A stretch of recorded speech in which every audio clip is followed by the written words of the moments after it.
Hello दोस्तों, नमस्कार। स्वागत है आपका आपके अपने YouTube चैनल सक्सेस मंत्रा पर। मैं हूं कार्तिक और दोस्तों हम आपको पढ़ा रहे थे एयरफोर्स एक्स ग्रुप के लिए मैथ। तो मैथ में दोस्तों आज हम एक नया चैप्टर स्टार्ट करने वाले हैं। तो चैप्टर का नाम है हमारा मैट्रिक्स और हिंदी में कहते हैं दोस्तों इसको आव्यूह। तो चलिए दोस्तों स्टार्ट करते हैं मैट्रिक्स को और देखते हैं किस किस प्रकार से इसका बेसिक कॉन्सेप्ट होता है। तो चलिए लेट्स सी। तो सबसे पहले डालेंगे हम टॉपिक मैट्रिक्स। मैट्रिक्स ठीक है, हिंदी में क्या कहते हैं इसको? आव्यूह। ठीक है, हिंदी में इसको कहते हैं आव्यूह। तो आव्यूह हमारा क्या होता है? संख्याओं के एक निकाय की आयताकार सारणी के रूप में व्यवस्था को हम आव्यूह कहते हैं। संख्याओं के एक निकाय के रूप में आयताकार सारणी के रूप में निकाय को हम क्या कहते हैं? आव्यूह। तो नोट कर लेते हैं। तो वैसे डेफिनेशन की इसकी कोई खास जरूरत है नहीं। तो आव्यूह क्या होता है हमारा, चलिए फिर भी एक बार आपकी नॉलेज के लिए आपको नोट करवा देते हैं। तो नोट कर लीजिए, संख्याओं के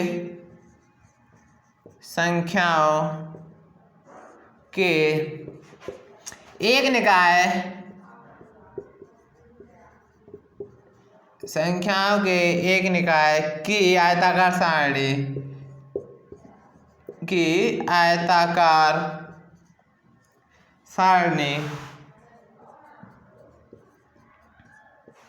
आयताकार सारणी के रूप में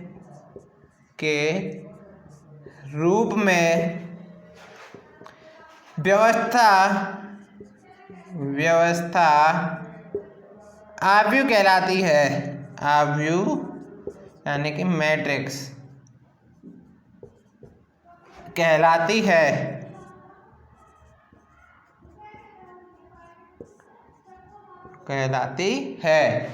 ठीक है, संख्याओं के एक निकाय की आयताकार सारणी के रूप में व्यवस्था आव्यूह कहलाती है, यानी कि मैट्रिक्स कहलाती है। यदि आव्यूह में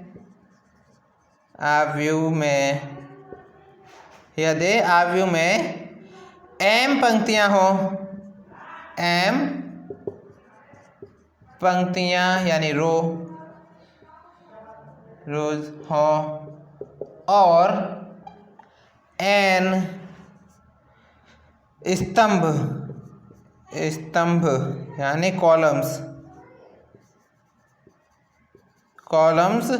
हैं, तो उसे m क्रॉस n का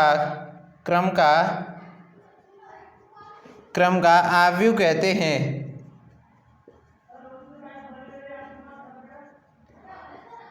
आव्यूह कहते हैं फ्रेंड्स। ठीक है, तो नोट कर लीजिए। तो हमारा आव्यूह दोस्तों किस प्रकार होता है तो उसे देख लेते हैं। तो चलिए इरेज करते हैं और देखते हैं हमारा आव्यूह। और आव्यूह को दोस्तों हमेशा ही कैपिटल लेटर से ही डिनोट करते हैं। ठीक है, ये इंपॉर्टेंट पॉइंट है दोस्तों, इसे ध्यान रखना। और जो आव्यूह के एलिमेंट्स होते हैं उन्हें हमेशा स्मॉल लेटर से। तो कैसे देख लेते हैं, जैसे हमारे पास आव्यूह दिया गया है ए आव्यूह दिया गया है। ए बराबर हमारे पास क्या होगा? A11 A12 A13 A21 A22 A23 A31 A32 A33। ये यहाँ पे ये इस प्रकार दोस्तों हमारा आव्यूह दिया होता है। और इसमें दोस्तों एक चीज़ और होती है लास्ट में, जो होती है यहाँ पे 3x3। ये नहीं कि सब में ही 3x3 होगा, लेकिन ये आव्यूह के हिसाब से होता है। जो आव्यूह होगा उसी के हिसाब से ये नंबर होता है। आप कहोगे कि कौन से हिसाब से? तो पहले इसमें रो देखिए कितनी रो हैं। ये हुई एक रो A1 A1 1 1, पहला क्या है? 1 है सभी में। ये हुई हमारी R1 2 2 2, ये हुई हमारी सेकेंड रो R2, ये 3 3 3, ये हुई हमारी थर्ड रो R3। अब वही बात कर लेते हैं कॉलम की। तो 1 1 1, अब पीछे वाला देखिए A11 यानी 1, A21 यानी कि ये इसमें 1, A31, तो ठीक है इसमें भी 1 1 1 है। तो ये हुई हमारी एक C1 यानी कॉलम फर्स्ट, 2 2 2 यानी कि C2 यानी कॉलम 2, और 3 3 3 यानी कि C3, ये चीज़ है यहाँ पे। ठीक है, तो पहला कॉलम। अब आप कहोगे कि इसमें हमको मतलब ये 1 1 1 2 1 3 ये किस लिए दिए गए हैं? तो दोस्तों ये इसी के लिए दिए गए हैं कि हम उसको पहचान सकें कि कौन सी पंक्ति कौन सा स्तंभ। जैसे A21 की बात करें तो दूसरी पंक्ति बराबर 2 और स्तंभ बराबर 1 यानी 2 1। ये पहले वाला होता है, ये होता है पंक्ति, और ये होता है दूसरा वाला होता है जो हमारा स्तंभ। ठीक है, इसको दोस्तों ये 1 1 1 2 है, इसको AIJ के रूप में प्रदर्शित करते हैं। किस प्रकार से? AIJ। ठीक है, AIJ के रूप में प्रदर्शित करते हैं। I होता है यहाँ पे हमारा R कह सकते हो, और J को आप C कह सकते हो। I मतलब रो यानी कि 1 1 1 2 2 2 या 3 3 3, और J होता है हमारा C यानी पीछे वाला 1 1 1 2 2 2 3 3 3। ठीक है फ्रेंड्स, तो नोट कर लीजिए आप इसे, और चलिए फिर चलते हैं नेक्स्ट की तरफ। तो पहले आप इसे नोट कर लीजिए, ये होता है हमारा आव्यूह।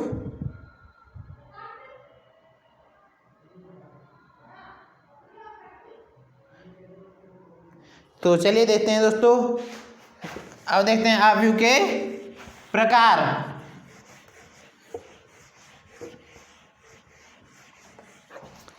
चलिए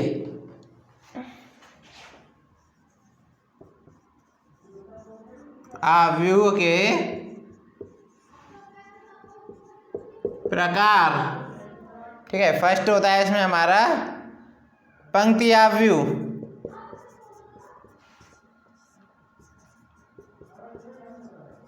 पंक्ति आव्यूह, ठीक है, जिसमें केवल एक पंक्ति हो। मार्कर चेंज कर लेते हैं। ऐसा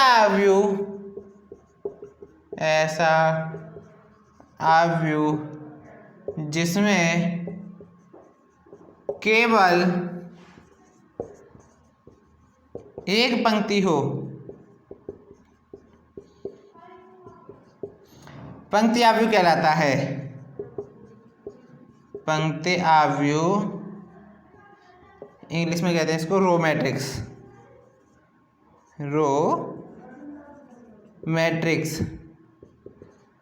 पंक्ति आव्यूह कहलाता है। ठीक है, तो नोट कर लीजिए दोस्तों इसे, और चलिए फिर चलते हैं सेकंड की तरफ। तो फटाफट नोट कर लीजिए, चलिए इरेज करते हैं और देखते हैं अपना सेकंड।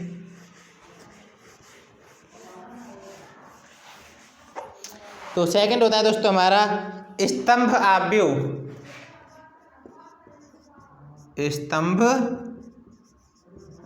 आव्यूह सेकंड नंबर पे। ठीक है, तो मार्कर चेंज कर लेते हैं। तो ऐसा आव्यूह जिसमें केवल एक स्तंभ हो, केवल एक स्तंभ वाला आव्यूह स्तंभ आव्यूह कहलाता है। स्तंभ आव्यूह यानी कि कॉलम मैट्रिक्स कहलाता है। ठीक है फ्रेंड्स, नोट कर लीजिए, ये होता है हमारा कॉलम मैट्रिक्स।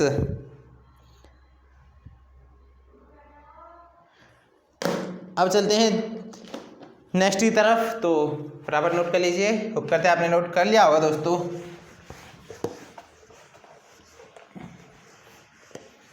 चलिए अब आता है दोस्तों हमारा थर्ड पॉइंट पे, थर्ड नंबर पे शून्य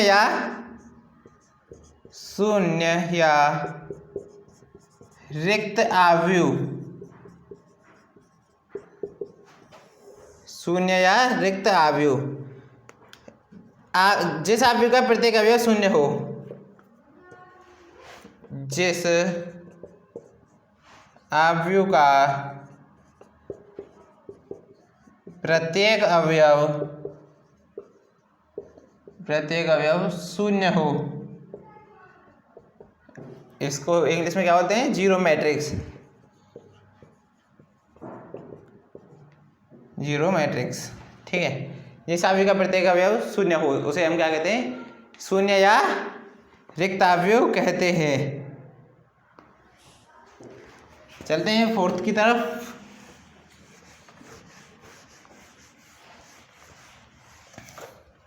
चलिए फोर्थ पे आता है हमारा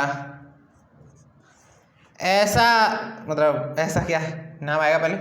वर्ग अवयव। वर्ग अवयव, तो जिस ऐसा अवयव जिसमें, ऐसा अवयव जिसमें पंक्तियों की संख्या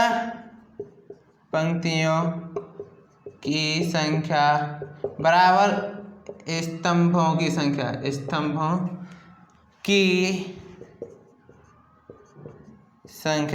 जिसमें पंक्तियों की संख्या बराबर स्तंभों की संख्या, स्क्वायर मैट्रिक्स। इसको इंग्लिश में क्या कहते हैं? स्क्वायर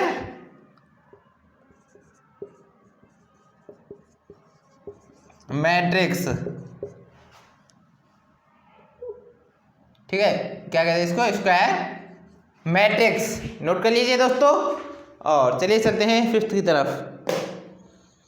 तो फिफ्थ नंबर पे आता है हमारा विकर्ण अवयव।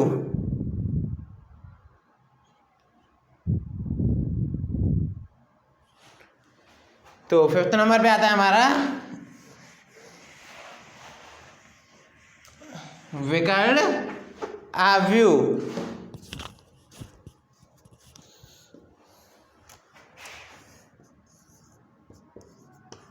विकर्ण अवयव, ठीक है। विकर्ण अवयव दोस्तों क्या होता है, कौन सा होता है, ये नोट करते हैं। तो विकर्ण अवयव होता है यदि किसी वर्ग अवयव में, यदि किसी वर्ग अवयव में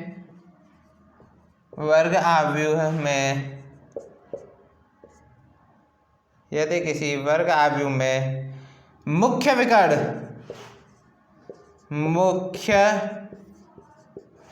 यदि किसी वर्ग अवयव में मुख्य विकर्ण के अवयवों को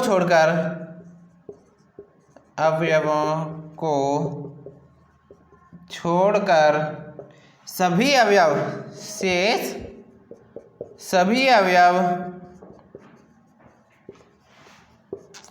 शून्य हो,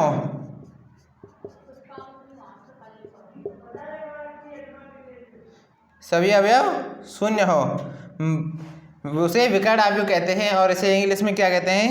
डायगोनल मैट्रिक्स।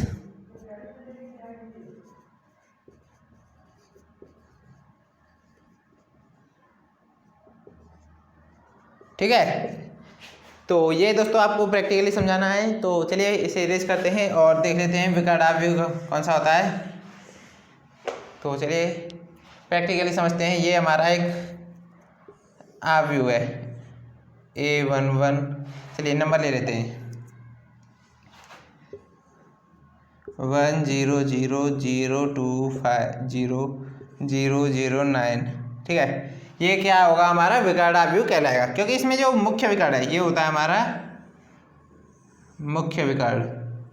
ठीक है, ये होगा हमारा मुख्य विकर्ण। और इसको छोड़कर जितने भी अवयव है ये या फिर ये सभी कैसे हमारे जीरो हैं। ठीक है, तो मुख्य विकर्ण को छोड़कर जितने भी अवयव हैं वो सभी जीरो हैं। तो हमारा अवयव कौन सा होगा?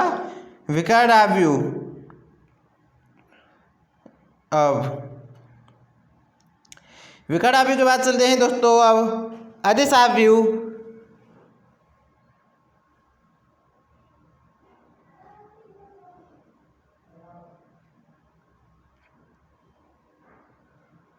तो उसे देख लेते हैं। अब आता है 5th पॉइंट पे हमारा, सॉरी 6 पे अदिश अवयव, 6 पे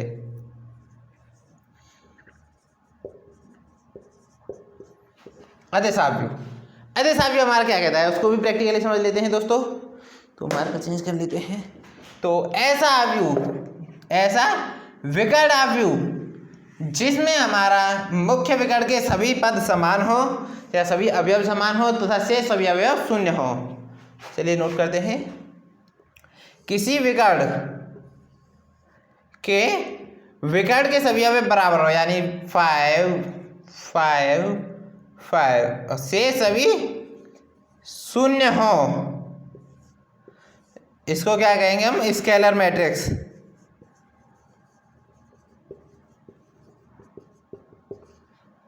ठीक है, 5 5 5 या फिर और कुछ ले सकते हो यहाँ पे 2 2 या फिर 2 या फिर और ले सकते हो 8 8 8 या 81 कर लीजिए। तो यानी कि जो हमारा मुख्य विकर्ण है वो उसके अवयव हमारे सभी समान हो तथा जो हमारा शेष अवयव है उसके सभी अवयव कैसे हो? हमारे शून्य हो। एक मिनट, ऐसे भी ले सकते हो इसको 1 1 1। ठीक है, तो शेष सभी अवयव शून्य हो तो हमारा क्या कहलाता है? अदिश अवयव, स्केलर मैट्रिक्स कहलाता है।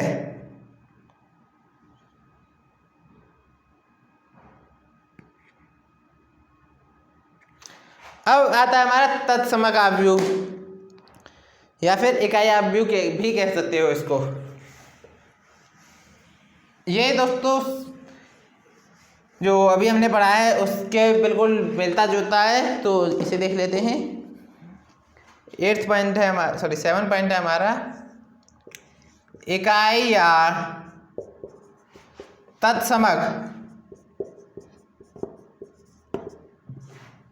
तत्समक अवयव, यूनिट और आइडेंटिटी मैट्रिक्स। ठीक है, यूनिट और आइडेंटिटी मैट्रिक्स, इकाई या तत्समक अवयव।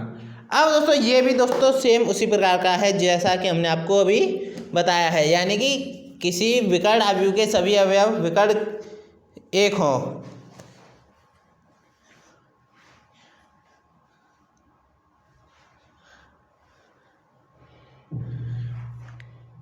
यदि किसी विकर्ण अवयव के सभी अवयव एक हों तो उसे इकाई या तत्समक अवयव भी हम कहते हैं दोस्तों। ठीक है, यानी कि इकाई अवयव 1 1 1 1 1 1 1 1 1, ये हुआ हमारा इकाई अवयव या तत्समक अवयव। अब दोस्तों 3 इंपॉर्टेंट पॉइंट आते हैं यहाँ पे, ये खत्म होता है अवयव के प्रकार। अब उसके बाद आते हैं हमारे कुछ इंपॉर्टेंट पॉइंट्स, तो उन्हें देख लेते हैं। चलिए, तो इंपॉर्टेंट फैक्ट कह सकते हो, इंपॉर्टेंट पॉइंट कह सकते हो। तो फर्स्ट आता है हमारा प्रत्येक इकाई अवयव, प्रत्येक इकाई अवयव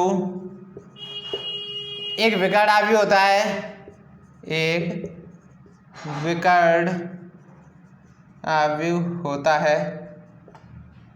है। यहीं पे सेकंड, प्रत्येक इकाई अवयव एक अदिश अवयव होता है, अदिश अवयव होता है। थर्ड पॉइंट है हमारा प्रत्येक अदिश अवयव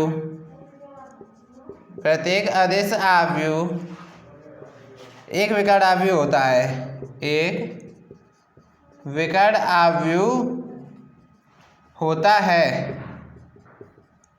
ठीक है फ्रेंड्स, तो नोट कर लीजिए, ये हमारे यहाँ पे तीनों पॉइंट थे।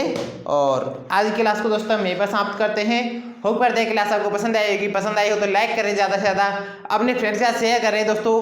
जहाँ पर भी शेयर करना चाहते हैं, फेसबुक, इंस्टा, FB, कहीं पर भी चाहते हैं ज़्यादा से ज़्यादा शेयर करें अपने फ्रेंड्स के साथ, और चैनल पर नए हो तो सब्सक्राइब करके बेल आइकन भी प्रेस करें ताकि आने वाले हर वीडियो के नोटिफिकेशन आपको मिलते रहें। तो चलिए दोस्तों, मिलते हैं नेक्स्ट वीडियो में, यानी कि आप का नेक्स्ट पार्ट लेकर। तब तक के लिए बाय बाय, टेक केयर।